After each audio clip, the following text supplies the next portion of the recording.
కొండపల్లి కోట.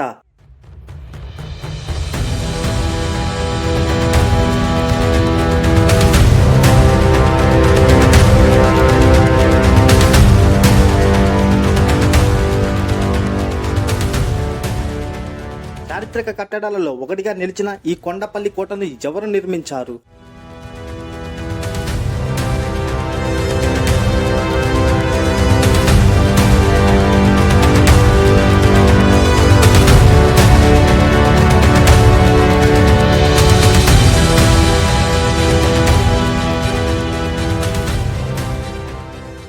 కొండవీడుకు చెందిన రెడ్డి రాజులకు ఈ కొండపల్లి కోటకు ఉన్న సంబంధం ఏమిటి?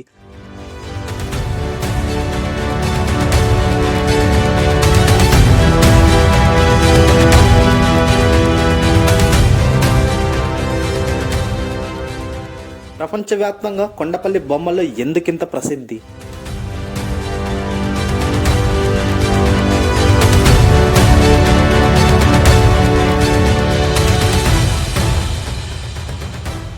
మొఘల్ చక్రవర్తిలో ఒకరైన ఔరంగజేబ్ ఈ కొండపల్లి కోటను ఎందుకు ఆక్రమించాడు?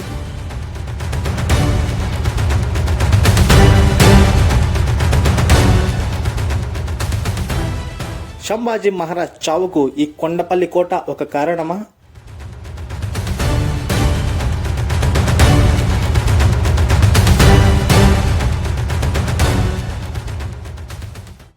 రెడ్డి రాజులు, గజపతులు, కుతుబ్ షాహీలు, విజయనగర రాజులు, గోల్కొండ సుల్తానులు, ఆంగ్లేయులు ఇలా ఎంతో మంది రాజులు పరిపాలించిన ఈ కొండపల్లి కోట యొక్క చరిత్రని మనం ఈ వీడియోలో తెలుసుకుందాం.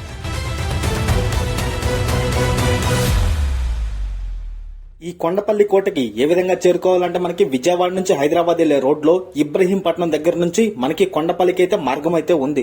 దాదాపు 6 కిలోమీటర్ల పైన మనకి ఇటువంటి ఘాట్ రోడ్ అయితే ఉంటది. సో చుట్టూరా అడవి మధ్యలో ఈ రోడ్డు మార్గం అయితే ఉంటది. అంతేకాకుండా ఇక్కడ కొండకు అని పిలువబడే ఒక రకమైన చెక్క ఇక్కడ లభిస్తుంది. ఆ చెక్కతోనే ఇక్కడ కొండపల్లి బొమ్మలను అయితే చెక్కుతారు. ఈ అటవీ ప్రాంతంలో ఎన్నో రకాల ఔషధ మూలికలు అయితే మనకి లభిస్తాయి. దాదాపు పైకి జర్నీ చేసి వచ్చాం మనమైతే. సో ఇక్కడికి రాగానే మనకి కొండపల్లి కోటకు దారి అని ఒక బోర్డు అయితే ఈ విధంగా మనకైతే కనబడుతుంది. సో ఈ దారిగానే మనం కోట దగ్గరికి అయితే వెళ్ళాలి. ఇక్కడ నాకు దాదాపు 200 సంవత్సరాలు పైబడిన ఒక చెట్టు అయితే కనిపించింది. సో ఇక్కడ మనకు ఒక చెరువు కూడా కనిపిస్తుంది. ఒకనొక టైంలో దీనిని మంచినీటి చెరువుగా ఈ కొండపల్లి కోట దగ్గర అయితే వాడేవారు. కొండపల్లి యొక్క టైమింగ్స్ వచ్చేసి మార్నింగ్ 10 to 5 వరకు అయితే మనకి ఇక్కడ అవైలబిలిటీ అయితే ఉంటది. సో ఇక్కడ అవుట్ సైడ్ ఫుడ్ అంటే బయట నుంచి మనం ఫుడ్ అయితే ఏం తీసుకురాకూడదు. సో ఇక్కడ మనం లేట్ చేయకుండా ఒక ఎంట్రీ టికెట్ అయితే తీసుకుని లోపలికి అయితే వెళ్దాం. మనం ఎంట్రీ టికెట్ అయితే ఒకటి తీసుకోవాలి. ఇక్కడ ఎంట్రీ టికెట్ ప్రైస్ వచ్చేసి 30 రూపాయలు అయితే ఉంటది ఒక మనిషికి. సో మీ ఇద్దరం వచ్చాం కాబట్టి 2 టికెట్లు అయితే తీసుకుంటున్నాను. ఇక్కడ అంతేకాకుండా పిల్లలకు కూడా రేట్లు అనేవి ఒక విధంగా ఉంటాయి. అంతేకాకుండా మనం బయట నుంచి కెమెరాస్ కానీ ఇంకా ఏమైనా తెచ్చుకున్నా కూడా వాటి ప్రైస్ లిస్ట్ అనేది మనకి ఈ విధంగా కనిపిస్తా ఉంటది అనమాట. సో పిల్లలకు కూడా ఇక్కడ టికెట్ అయితే ఉంటది. సో 10 రూపీస్ అయితే ఛార్జ్ చేస్తారు. సో ఇక మనం లేట్ చేయకుండా ఆ టికెట్ అయితే తీసుకొని కొండ దగ్గరికి అయితే వెళదాం. 14వ శతాబ్దం మొదట్లో మసునూరి నాయకులు పతనం తర్వాత కొండవీడుకు చెందిన రెడ్డి రాజులు ఈ ప్రాంతాన్ని పరిపాలించారు. ఈ కోటను క్రీస్తు శతకం 1360 సంవత్సరంలో అనువేమారెడ్డి అయితే నిర్మించాడు. కొండపల్లి కోటను గ్రానైట్ రాళ్లు, సున్నపరాయితో నిర్మించడం అయితే జరిగింది. ఈ కొండపల్లి కోటలోని కొంత భాగాన్ని మ్యూజియం గా మార్చడం అయితే జరిగింది. సో ఇప్పుడు మనకి గోడ మీద కనిపిస్తుంది కదా కొండపల్లి కోటకు దారి అని చెప్పేసి. సో మనమైతే వెళదాం. ఇప్పుడు మనం మెట్లయితే ఎక్కొచ్చాం కదా. సో ఆ విధంగా ఉండే ఒక రాతి శిలా అన్నమాట ఇది వచ్చేసి. సుమారు 400 సంవత్సరాల క్రితం రాజస్థాన్ నుంచి వలస వచ్చిన నిపుణులు ఈ కొండపల్లి బొమ్మలను రూపొందిస్తుంటారు. అక్కడి నుంచి వలస వస్తూ ఈ కళాకారులు 16వ శతాబ్దంలో తమతో పాటుగా ఈ బొమ్మలు తయారు చేసే కళలను తీసుకొచ్చినట్టు మనకి ఇక్కడ చరిత్ర అయితే చెప్తుంది. అత్యంత ప్రాచుర్యం పొందిన బొమ్మల్లో దశావతారాలు, ఏనుగు అంబారి, ఒంటెత్తు బండి, గీతోపదేశం, పెళ్లి కూతురు, పెళ్లి కొడుకులను మోస్తూ వెళ్తున్న పల్లకి, గ్రామాల్లోని చేతి వృత్తుల వాళ్ల సైటు, జంతువులు వంటివి ఉన్నాయి. ఇది వచ్చేసి కొండపల్లి యొక్క బ్లూ ప్రింట్. మీకు అర్థమవుతుంది కదా. ఈ చివరి నుంచి ఆ చివరి వరకు ఈ కొండపల్లి కోట అయితే నిర్మించబడింది. సో మీరు చూడొచ్చు ఎంత అద్భుతంగా ఉందో. ఆ కాలంలోనే ఎంత అత్యాధునిక కట్టడాలలో ఒకటిగా నిలిచిందంటే అది మామూలు విషయం అయితే కాదు. ఇకపోతే ఈ కొండపల్లిలో మనకి ఎక్కువగా కనిపించేది కుతుబ్ షాహీ వంశానికి చెందిన వారి యొక్క ఫోటోలు, అలాగే గోల్కొండ సుల్తాన్ల యొక్క ఫోటోలు మనకి ఇక్కడ ఎక్కువగా అయితే కనిపిస్తూ ఉంటాయి అనమాట. వారే ఇక్కడ ఎక్కువ కాలం ఉండి ఇక్కడైతే పరిపాలించడం అయితే జరిగింది. మీకు ఇక్కడ ఒకటి కనిపిస్తుంది కదా పాలరాయితో నిర్మించినటువంటి ఒక కట్టడం అయితే. దీనిని కుతుబ్ షాహీలు ఇక్కడే కడదామని చూశారు. కానీ కాలానంతరం వారైతే ఇక్కడ నుంచి వెళ్లిపోవడం అయితే జరిగింది. ఇక్కడ 13, 14, 15వ శతాబ్ద కాలంలో మన రాజులు ఇక్కడ ఎన్నో అద్భుతమైన కట్టడాలు నిర్మించడం అయితే జరిగింది. కాలానంతరం ఈ ఎప్పుడైతే ఆక్రమణకు గురయ్యాయో ఇవన్నీ ఈ విధంగా శిథిల వ్యవస్థగా మనకి ఇక్కడ కనిపించడం అయితే జరిగింది. ఇక్కడ ఉన్న శిలలో ఎక్కువగా విష్ణుమూర్తి యొక్క అవతారాలు అయితే మనకి ఎక్కువగా దర్శనమైతే ఇస్తున్నాయి. సో ఏ రాయిపై చెక్ చేసినా మనకి ఈ విధంగానే కనిపిస్తూ ఉందన్నమాట. కొండపల్లి కోటకు సంబంధించిన విలువైన ఆధారాలు, శిల్పాలు హైదరాబాద్ లోని స్టేట్ మ్యూజియం లో భద్రపరచబడ్డాయి. ఇక్కడ మనకి ఒక అరుదైన విగ్రహం అయితే కనిపించింది. దీని మీద ఏమి రాస్తుందంటే ఇది పాండ్యుల కాలానికి చెందిన శిలా విగ్రహంగా మనకి ఇక్కడ గుర్తింపు అయితే పొందింది. అంతేకాకుండా మనకి ఇక్కడ ఒక ఏనుగు బొమ్మ కూడా ఉంది. ఇది కూడా పాండ్యులు జీవించిన కాలంలో వారైతే ఇక్కడ చెక్కడం అయితే జరిగిందని మనకి ఇక్కడ చరిత్ర కూడా చెప్తుంది. మొట్టమొదటిగా ఈ కొండపల్లి కోటను ముసునూరి నాయకులు అయితే పరిపాలించేవారు. వారి తర్వాత 1960 సంవత్సరం నుండి కొండవీడుకు చెందిన రెడ్డి రాజులు ఇక్కడ నుండి పాలన అయితే సాగించే ఉండేవారు. సో కాలానంతరం ఒరిస్సాకు చెందిన గజపతులు కూడా ఇక్కడ నుండి పరిపాలన అయితే చేశారు. అక్కడ ఒరిస్సాకు చెందిన గజపతుల్లో రాజు చనిపోవడంతో తన ఇద్దరు కుమారులు ఒక కుమారుడైన పురుషోత్తముడు ఇక్కడ గద్దెనెక్కి 1497 సంవత్సరం వరకు ఇక్కడ నుండి పరిపాలించారు.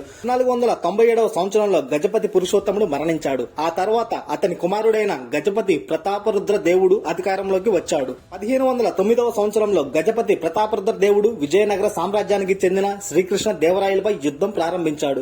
కానీ అనుకోని కారణాల వల్ల ఇక్కడ ఆగటం అయితే జరిగింది. శ్రీకృష్ణ దేవరాయలు 1515 సంవత్సరంలో ఈ కొండపల్లిపై యుద్ధం ప్రకటించాడు. అదే సంవత్సరం జూన్ లో ఈ కొండపల్లిని ఆక్రమించాడు.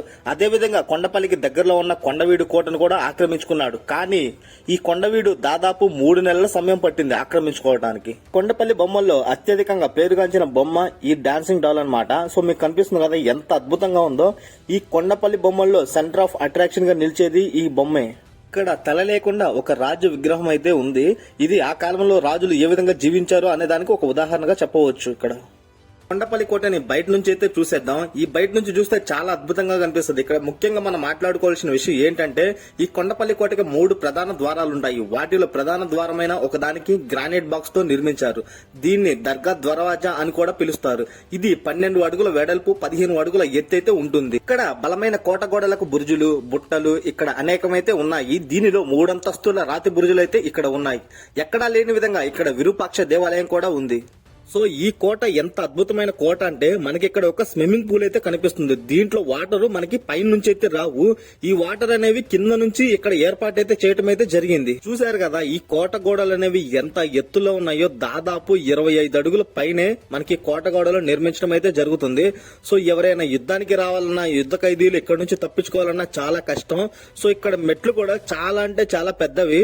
సో ఇప్పుడున్న టెక్నాలజీతో ఇటువంటి నిర్మాణం అయితే చాలా కష్టమనే చెప్పాలి. ఇందుకే ఈ కొండపల్లి కోట ఎంతో అత్యాధునిక కట్టడాలలో ఒకటిగా నిలిచిందని ఇక్కడ మనకి చరిత్ర అయితే చెప్తుంది. ఇక్కడ అంతేకాకుండా గ్లాస్ తో అండర్ గ్రౌండ్ కూడా మనకి ఇక్కడ నిర్మించడం అయితే జరిగింది. ఎందుకంటే ఎప్పుడైనా యుద్ధాలు జరిగినప్పుడు రాజులు ఈజీగా తప్పించుకోవడానికి కానీ లేదా తమ వాళ్ళని భద్రపరచుకోవడానికి కానీ ఇక్కడ అండర్ గ్రౌండ్ లో ఉండటం అయితే జరుగుతుంది. అందుకే ప్రెజెంట్ అక్కడ ఎవరు వెళ్లకుండా గ్లాస్ తో అయితే మోయబడిందని ఇక్కడ చరిత్ర అయితే మనకు చెప్తుంది.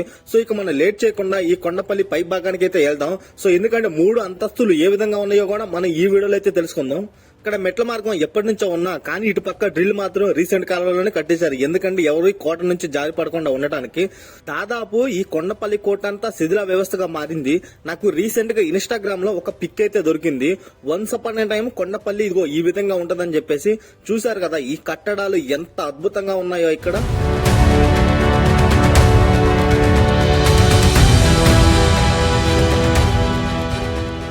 ఇక్కడ మనకి ఎక్కువగా మసీదును పోలిన కట్టడాలు అయితే ఎక్కువగా కనిపిస్తా ఉంటాయి. కారణం కుతుబ్ షాలు, సుల్తానులు, మొఘల్ రాజులు ఇక్కడ అత్యధికంగా పరిపాలించి ఈ కోట నిర్మాణానికి వాళ్ళైతే ఎంతగానో దోహదపడ్డారని మనకి ఇక్కడ చరిత్ర అయితే చెప్తుంది. అంతేకాకుండా మీకు ఇక్కడ పక్కన కనిపిస్తుంది కదా ఈ కొండపల్లి కోట పక్కన మనకు ఒక చిన్న మసీదు కూడా కనిపిస్తా ఉంది. ఇది కూడా ఆ కాలంలో కట్టిన కట్టడాలుగా ఇక్కడ చరిత్ర అయితే మనకు చెప్తుంది. ఇక్కడ మనకి కనిపిస్తుంది కదా ఇది వచ్చేసి మనకి మసీదుకు సంబంధించిన గోపురం లాగే మనకి ఇక్కడైతే కనిపిస్తుంది. ఇక్కడ అంతేకాకుండా కొండ పై భాగంలో కూడా స్వరంగాలు అయితే ఉన్నాయి. ఎందుకంటే మనం సడన్ గా పైకి రావడానికి ఏర్పడే విధంగా ఇక్కడ రూట్లు అయితే డెవలప్ చేశారనమాట. సో మీరు కూడా అబ్జర్వ్ చేయవచ్చు. ఎందుకంటే శత్రువులు ఎటు నుంచి వస్తారో తెలియదు. సో సడన్ గా రాజ్యాన్ని లోపలికి వస్తే మాత్రం పై నుంచి పారిపోవడానికి లేదా ఇక్కడ నుంచి తప్పించుకోవడానికి మనకి అనుకూలంగా ఉండే రోడ్ అయితే రూట్ అయితే మనకి ఇక్కడ ఉండటం అయితే జరిగింది. మీరు కూడా ఇక్కడైతే చెక్ చేయొచ్చు ఎంత అద్భుతంగా ఉందో ఇది వచ్చేసి. సో ఇక్కడ చూస్తున్నారు కదా ఇక్కడ లొకేషన్ అయితే చాలా అంటే చాలా అద్భుతంగా ఉంది. ఇక్కడ మీకు ఒక ప్రత్యేకమైన ఊరైతే చూపిస్తాను. ఎందుకంటే ఈ కొండపల్లిలో ఎక్కువగా ప్రసిద్ధిగాంచింది కొండపల్లి బొమ్మలు. సో మీరు అక్కడ అబ్జర్వ్ చేసినట్లయితే ఒక గ్రామం అయితే ఉంటది. ఆ గ్రామంలోనే ఎక్కడి నుంచో వలస వచ్చి ఇక్కడ కొండపల్లి బొమ్మలు అయితే డెవలప్ చేయడం అయితే జరిగింది. స్టిల్ ఇప్పటికి కూడా అక్కడ కొండపల్లి బొమ్మలు అయితే అమ్ముతూ ఉంటారు. ఇక్కడ ఈ కొండపల్లి కోట చుట్టూ శత్రుదుర్భేద్యమైన ప్రాకారం ఉంది. రాజమహల్ గోడలపై కళాఖండాలను తీర్చిదిద్దింది. దర్బారు నివసించే రాజమహల్, రాణి పరివాహం నివాసం ఉండే రాణి మహల్, నర్తనశాల, నేటి రైతు బజార్లను తలపించే అంగడి, నేరగాళ్లను ఉంచే కారాగారం, ఆయుధగారం, ప్రజలు స్నానం చేయడానికి వీలుగా పెద్ద కొలను మరియు రాజకుటుంబాల కోసం మరొక కొలను, గుంపులుగా తరలి వెళ్లటానికి, ఏనుగులు వెళ్లటానికి, గుర్రాలు వెళ్లటానికి వీలుగా ఇక్కడ రహదారుల నిర్మాణం ఇవన్నీ ఒకే కొండపై ఉన్నాయి. ఇక్కడ కోట పై భాగాన్ని కూడా మూసివేయటం అయితే జరిగింది గ్లాస్ తో. ఎందుకంటే వీటి ద్వారా ఈ కొండపల్లి కోటను చుట్టువేయవచ్చు లోపల నుంచి. అందుకని ఎవరు వెళ్లకుండా మనకి ఇటువంటి నిర్మాణాలు చేపట్టడం అయితే జరిగింది. సో ఇక మనం లేట్ చేయకుండా కొండ వేరే భాగానికి అయితే వెళదాం. ఇక్కడే మనం అత్యధికంగా చూడవలసిన ప్రదేశాలు అయితే చాలా ఉన్నాయి. సో ఇది వచ్చి మనకి వంతెనలా ఉంటుంది. మీరు సింపుల్ గా చెప్పాలంటే బాహుబలి సినిమా, మగధీర సినిమాలో ఏ విధంగా కోట నిర్మాణాలు అయితే ఉంటాయో అదే విధంగా ఈ కొండపల్లిలో కూడా నిర్మాణాలు అయితే చాలా ఉన్నాయి. 1515వ సంవత్సరంలో శ్రీకృష్ణదేవరాయలు ఈ కొండపల్లి కోటను అయితే ఆక్రమించాడు. ఆ తర్వాత 1519 నుంచి 1525 సంవత్సరం వరకు ఇక్కడ యుద్ధాలు అయితే జరిగాయి. ఎవరెవరికంటే గోల్కొండకు చెందిన మహమ్మదీ కుతుబ్ షాలకు మరియు శ్రీకృష్ణదేవరాయలకు యుద్ధాలు జరిగినాయి. యుద్ధంలో తన భూభాగాన్ని కాపాడుకోవడం కోసం ఈ కొండపల్లిని వదిలేసి వచ్చింది. 1531 సంవత్సరంలో గోల్కొండ సుల్తాన్ పాలనలోకి వెళ్లింది ఈ కొండపల్లి కోట. మరాఠా రాష్ట్రానికి రాజైన ఛత్రపతి శివాజీ కొడుకు సంభాజీ మహారాజ్. సంభాజీ మహారాజ్ కు ఈ కొండపల్లి కోటకు ఉన్న సంబంధం ఏమిటంటే, అదే విధంగా ఈ కొండపల్లి వల్ల సంభాజీ మహారాజ్ ఎందుకు చనిపోయాడంటే, దాదాపు ఔరంగజేబు 10 ఏళ్లు నిరీక్షణ చేసి ఈ సంభాజీ మహారాజుని చంపడానికైతే వేచి చూశాడు. సో అయితే ఈ మరాఠా రాష్ట్రం చుట్టుపక్కల ఉన్న ప్రాంతాలన్నీ ఈ ఔరంగజేబు అయితే స్వాధీనం చేసుకున్నాడు. అదే విధంగానే 1687 మధ్య కాలంలో మొఘల్ చక్రవర్తి ఔరంగజేబు ఈ కమ్మరాజ్యాన్ని చివరి ప్రభు పెమ్మసాని తిమ్మనాయుడిని సహకరించి ఈ కోటనైతే ఆక్రమించుకున్నాడు. ఈ కోటను ఆక్రమించుకున్న దాదాపు 2 సంవత్సరాల తర్వాత మనకి సంభాజీ మహారాజుని చంపటం అయితే జరిగింది. ఔరంగజేబు ఈ కొండపల్లినే కాకుండా మరాఠా రాష్ట్రానికి చుట్టుపక్కల ఉన్న ప్రాంతాలను కూడా ఆక్రమించాడు. ఈ ప్రాంతాలన్నీ ఆక్రమించి తన రాజ్యాన్ని రెట్టింపు చేసుకోవాలని ధ్యేయంతోనే ఈ కొండపల్లిని ఆక్రమించడం అయితే జరిగింది. స్టార్టింగ్ లో ఈ కొండపల్లి యొక్క చరిత్ర చదివినప్పుడు నాకైతే ఏమనిపించలేదు. కానీ ఒక్కసారి ఈ కొండపల్లి కోటకు వచ్చి చూశాక నాకు ఇక్కడ అర్థమవుతుంది ప్రతి ఒక్క రాజు ఎందుకు ఈ కొండపల్లి కోటని పదే మనకి ఇక్కడ రాజ్యాన్ని పరిపాలించాలనుకున్నాడో నాకైతే అర్థమవుతుంది. ఏ కోటలో లేని విధంగా ఇక్కడైతే అన్ని సదుపాయాలు ఉన్నాయి. వారి సైన్యానికి ఏ విధంగా అయితే శిక్షణ ఇస్తారో అదే విధంగా ఇక్కడ కొండపల్లి కోటలో ప్రతి ఒక్క చోట ఈ నిర్మాణాలు అయితే ఉన్నాయి. చాలా అంటే చాలా అద్భుతంగా ఉన్నాయి. మీరు చూస్తున్నారు కదా ఎంత అద్భుతంగా ఉన్నాయో ఇవన్నీ వచ్చేసి. ఇక్కడ ఎక్కువగా మనకి కుతుబ్ షాహీలు, సుల్తానులు, మొఘళ్ళు వారికి సంబంధించిన ఆనవాళ్లే మనకి ఇక్కడ ఎక్కువగా కనిపిస్తా ఉన్నాయి. ఎందుకంటే ఇక్కడ కట్టడాలు కూడా వారి యొక్క నిర్మాణాలను బట్టే మనకి ఇక్కడ ఉండటం అయితే జరిగింది. 18వ శతాబ్ద ప్రారంభంలో మొఘల్ సామ్రాజ్యం అయితే విచ్ఛిన్నమైంది. ఆ తర్వాత ఈ ప్రాంతం అంతా నిజాం పాలనలో అయితే ఉండేది. 18వ శతాబ్దం చివరిలో ఈ ప్రాంతం నిజాం పాలనలో ఉండేది కాబట్టి ఈ భూభాగంపై బ్రిటిష్ వారి నియంత్రణ గుర్తిస్తూ Nizam Ali British East India కంపెనీల మధ్య ఒప్పందం అయితే కుదిరింది. ఈ ఒప్పందంపై 1776 నవంబర్ 12న సంతకం అయితే చేశారు. బ్రిటిష్ వారు మన దేశానికి రాకముందు ఈ కొండపల్లి కోటను వ్యాపార కేంద్రంగా ఉపయోగించేవారు. కానీ 1766 సంవత్సరంలో బ్రిటిష్ వారు ఈ కోటను స్వాధీనం చేసుకున్న తర్వాత దీనిని సైనిక శిక్షణ స్థావరంగా మార్చారు. అయితే ఆర్థిక సమస్యలతో 1859వ సంవత్సరంలో ఈ శిక్షణ పాఠశాలనైతే మూసివేయటం అయితే జరిగింది. ఈ కొండపల్లి కోట ఆవరణలో ఒక ఇంగ్లీష్ బ్యారక్ ఇప్పటికీ ఉంది. ఇందులో 8 పెద్ద గదులున్నాయి. పక్కనే ఒక ఇల్లు కూడా ఉంది. కోటలో ఆంగ్లేయుల శ్మశానం కూడా ఇక్కడ ఉందని మనకి ఇక్కడ చరిత్ర అయితే చెప్తుంది. ఈ కొండపల్లిలో ఎక్కువగా మొట్టమొదట పరిపాలించింది కమ్మరాజులని మనకి ఇక్కడ చరిత్ర అయితే చెప్తుంది. కానీ వారికి సంబంధించిన ఆనవాళ్లైతే చాలా అంటే చాలా తక్కువగా కనిపించాయి. అలాగే మన హిందూ రాజులు కూడా చాలా మంది అయితే పరిపాలించారు. కానీ వారికి సంబంధించిన ఆనవాళ్లు కూడా చాలా తక్కువగానే ఉన్నాయి. కానీ ఇక్కడ కుతుబ్ షాకి చెందిన, సుల్తాన్లకు చెందిన వారి యొక్క ఆనవాళ్లే మనకి కొండపల్లి కోటలో ఎక్కువగా కనిపిస్తూ ఉన్నాయి అన్నమాట. చూశారు కదా ఈ ప్రదేశం అసలుకి ఎంత అద్భుతంగా ఉందో. సో కనుల విందు పండగలాగా ఉంది. ఆ విధంగా ఉన్నాయి ఇక్కడ కోట గోడలు మరియు వాటి యొక్క నిర్మాణాలన్నీ చూస్తుంటే. ఇవి నాకు తెలిసి చిన్న చిన్న ఇళ్ల నిర్మాణం లాగైతే అనిపిస్తా ఉన్నాయి. కానీ అవి ఎంతవరకు నిజమో మనకైతే తెలియదు. సో మీరు చూస్తున్నారు అవి చాలా అంటే చిన్న చిన్న గదుల్లా ఉన్నాయి. సో ఒక స్క్వేర్ షేప్ లో ఈ కోట గోడల నిర్మాణాలు అయితే ఉన్నాయి. సో ఇక్కడే కాదు ఈ కొండపల్లి కోట మొత్తం ఒక స్క్వేర్ షేప్ లో అయితే మనకి ఇక్కడ కనిపించడం అయితే జరుగుతుంది. కొండపల్లి కోటలో ముఖ్యంగా చూడవలసిన ప్రదేశం అయితే ఒకటి ఉంది. అది ఈ కొండపల్లి కోటకు చివరినైతే ఉంది. సో అది ఏమిటంటే జైలు అన్నమాట. ఆ జైలు తోఫాఖాన్ అని కూడా పిలుస్తా ఉంటారు. పాతకాలంలో ఈ విధంగానే బోర్డు అయితే ఉండేది, కానీ ఇప్పుడు మనకి కొత్తగా ఈ బోర్డు నిర్మించడం అయితే జరుగుతుంది. సో రాయల్ ప్రిజన్ అని, తోఫా ఖాన్ అని. సో అవేంటో మనం అక్కడికి వెళ్ళైతే తెలుసుకుందాం. ఈ కొండపల్లి కోట నుంచి చాలా దూరం అయితే వెళ్ళాలి. ఆ ప్లేస్ కి వెళ్ళాలంటే చూస్తున్నారు కదా, ఇక్కడ బందీలను ఏ విధంగా ఈడ్చుకెళ్లే వాళ్ళు ఈ ప్రదేశంలో మెట్లు కూడా సరిగా ఉండేవి కాదు. సో ఇప్పుడు మీకు కనిపిస్తుంది కదా పెద్ద బిల్డింగ్, ఈ చివరి నుంచి ఆ చివరి వరకు ఆ బిల్డింగ్ లోపలికైతే ఇప్పుడైతే మనమైతే వెళ్ళబోతున్నాం. మీకు స్టార్టింగ్ లో చెప్పాను కదా, 8 రాజ్యాలపైనే ఇక్కడ దండ ఎత్తి ఈ కొండపల్లి రాజ్యాన్ని స్థాపించాయని. అన్ని ఫెసిలిటీతో పాటు ఇక్కడ బందీలను శిక్షించడానికి ఒక జైలు కూడా అవైలబుల్ గా అయితే ఉంది. సో కానీ ఇది వచ్చేసి విఐపి జైలు. విఐపి జైలు అని ఎందుకు అంటున్నాను మీకు ఫర్దర్ గా అర్థమవుతుంది, అంటే ముందు అర్థమవుతుంది. సో ఇక్కడ ఈ జైల్లో మనకి లైట్ అయితే అవైలబుల్ గా ఉంది. సో అంటే లైట్ అంటే మనకి సన్ రైజ్ సన్సెట్ లైట్ అనమాట. సో కాట్ అయితే చాలా అంటే చాలా భయంకరంగా మరియు చీకటిగా ఉంది. సో ఇక్కడ ఉండాలంటే చాలా కష్టం, ఎందుకంటే ఆక్సిజన్ లెవెల్స్ కూడా తక్కువగానే ఉన్నాయి. సో మీకు చుట్టుపక్కల ఎటు చూసుకున్నా మనకు ఒక లైట్ కానీ ఏమైతే కనిపించదో, చీకటి అయితే మాత్రం చాలా కష్టం అని చెప్పాలి. కానీ ఈ కోటలో నుంచి తప్పించుకోవడం అనేది అసాధ్యం. ఆ పైన నుంచి లైట్ వచ్చేది కూడా మనకి కొంత భాగం మాత్రమే ఉంది. ఇటువంటి కోటల్లో ఫస్ట్ టైం అనమాట నేను ఇటువంటి జైలునైతే చూడటం. దాదాపు 20 అడుగుల పైన ఎత్తైతే ఉంది ఈ కొండపల్లి కోట వచ్చేసి. మనకి శత్రువుని ఇక్కడ బంధించిన తర్వాత ఎట్టి పరిస్థితుల్లోనూ తప్పించుకోవడానికి 1% కూడా ఛాన్స్ లేకుండా ఈ నిర్మాణాలన్నీ ఇక్కడ నిర్మించడం అయితే జరుగుతుంది. సో మీరు చేయొచ్చు, పెద్ద పెద్ద దర్వాజాలతో ఈ కొండపల్లి కోటలో ఈ జైలుని అయితే నిర్మించారు. ఇక్కడ ఎక్కువగా టూరిస్టులను ఆకర్షించడానికి రాక్ క్లైంబింగ్ కూడా అవైలబుల్ గా అయితే ఉంది. సో మీకు అక్కడ లాంగ్ షాట్ లో కనిపిస్తున్నారు కదా, 4-5 జనాలు అయితే అక్కడైతే ఉన్నారు. ఇక మనం లేట్ చేయకుండా కొండపల్లిలో మరొక జైలు వద్దకైతే వెళదాం. ఇది వచ్చేసి అత్యంత భయంకరమైన జైలు. అది ఎందుకో మీకు లోపలికి వెళ్ళాక నేనైతే చెప్తాను. సో ఇందాక మనం స్టార్టింగ్ లో వెళ్ళిన జైలు అది వచ్చేసి విఐపి జైలు. ఇది వచ్చేసి నార్మల్ గా ఎవరైతే పీపుల్ ఉంటారో వారిని బంధించి శిక్షలు విధించడానికి ఈ జైలునైతే ఉపయోగించారని నాకు ఇక్కడికి వచ్చాకే తెలిసింది. లోపల చూసేయండి. సో ఇక్కడ లోపలికి వెళ్ళడానికి అయితే కుదరదు. సో లోపల మొత్తం గబ్బిలాలే ఉన్నాయి. ఇక జస్ట్ బయట నుంచి చూపిస్తాయి ఇక్కడ లోపల ఏ విధంగా ఉందో. చీకటిగా ఉంది, జస్ట్ చూసేయండి.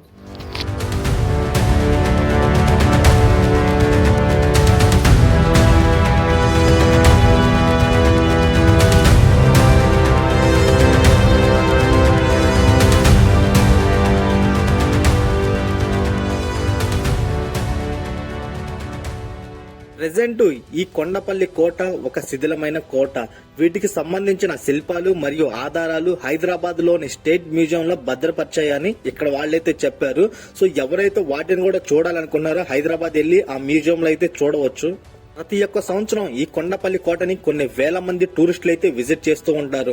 నా సజెషన్ ఏంటంటే ఈ కొండపల్లి కోట మన భారతదేశంలో ఉన్న ప్రతి ఒక్కరైతే చూడాలి. ఎందుకంటే ఇక్కడ మన చరిత్ర అయితే దాగి ఉంది. మన పూర్వీకులు ఏ విధంగా జీవించేవారు, ఏ విధంగా నివసించేవారని మనకి కొండపల్లిలో క్లియర్ కట్ గా అయితే ఉంది. సో మన చరిత్ర ఇక్కడ ఉంది కాబట్టి తప్పకుండా ఈ కొండపల్లి కోట చూడవలసిన ప్రదేశంగా ఒకటిగా గుర్తింపు పొందిందని నా అభిప్రాయం.